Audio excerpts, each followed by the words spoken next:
What do I do on those days when I'm tired or worn out or just basically sick of the grind?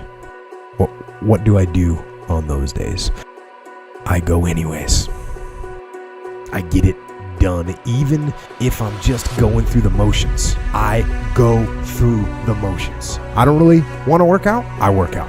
I really don't want to hammer on a project. I hammer on the project. Don't really want to get up and get out of bed. Yeah, I get up and get out of bed. The truth is, it was one decision, one meeting, one extra rep, one more phone call, one thing they did that changed their trajectory. Guess what happens when you go downhill?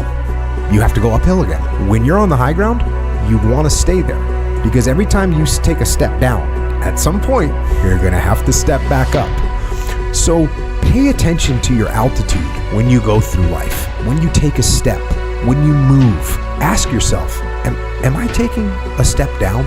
Am I losing altitude right now? You have to have like real rigid requirements of yourself where you don't allow yourself to back out of things and you don't allow yourself to slack off. And I don't think people put those kind of requirements on themselves. And here's what's scary. You don't want to pay attention when you're going downhill because it's a little bit easier. It's a little bit easier. It's just a little bit easier, so your mind's telling you, hey, you know, it's okay. We can get that back later. You don't want to do it. You want to get the high ground, and you want to maintain the high ground. Don't have discipline. There's an issue with that as well. There's also an issue with momentum. You're not used to doing it. It's not a part of your life. It's not something that you're accustomed to, pushing yourself. There's been many days where I didn't want to work out. I just didn't feel like I had the energy, and I just forced myself. And I think there's very few people out there that know how to force themselves. And my dad goes, Eddie, you don't have to decide you're never going to quit. He goes, just don't quit for one more day. See how you feel tomorrow. I go, Dad, he goes, just don't do it for one more day. And I got the next day and I still wanted to quit, but not quite as much. And then I went one more day, and I found myself about 30 days later, I didn't want to quit anymore. And thank God the one more I did was I went one more day without quitting. And I'm so grateful I didn't quit on my dream. Don't take today off. Not today. Wait until tomorrow.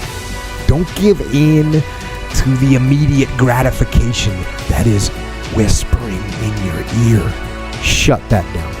Do not listen to that little voice.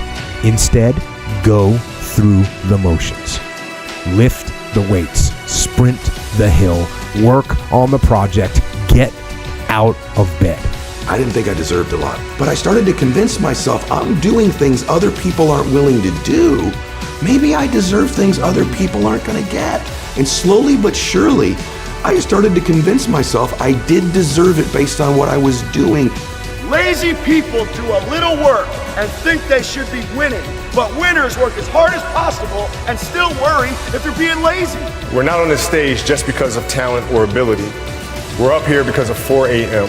We're up here because of 2-a-days or 5-a-days. We're up here because we had a dream and let nothing stand in our way. If anything tried to bring us down, we used it to make us stronger.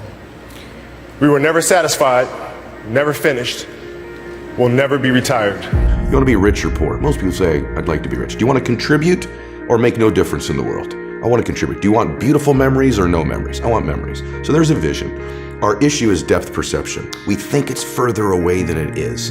And because we think it's so far away, Jay, we create patterns and behaviors in our life that perpetually keep it there. And that's what we do in our life. But what if that's the great lie of life?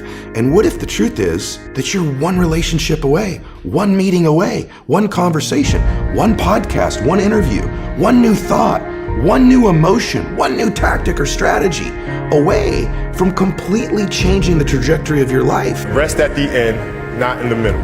Have a dream, sacrifice for it, and never ever rest in the middle. What does a disciplined life look like? Doing what you're supposed to do.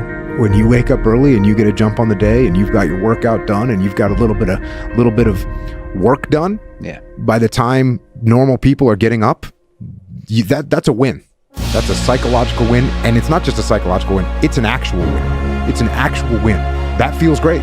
It doesn't feel great maybe when your alarm clock goes off, But by 8 o'clock in the morning, and you've already accomplished some of the major tasks that you have, some of the most painful tasks that you have for the day, you're off to a great start, and it's going to feel great. The power of right now and having one more moment and one more minute is so beautiful. It's so blessed. It's so big. It's so amazing. Why would we spend that minute in history? Why would we spend that minute in the past when we could be fully present in creating the future? You need to get things done.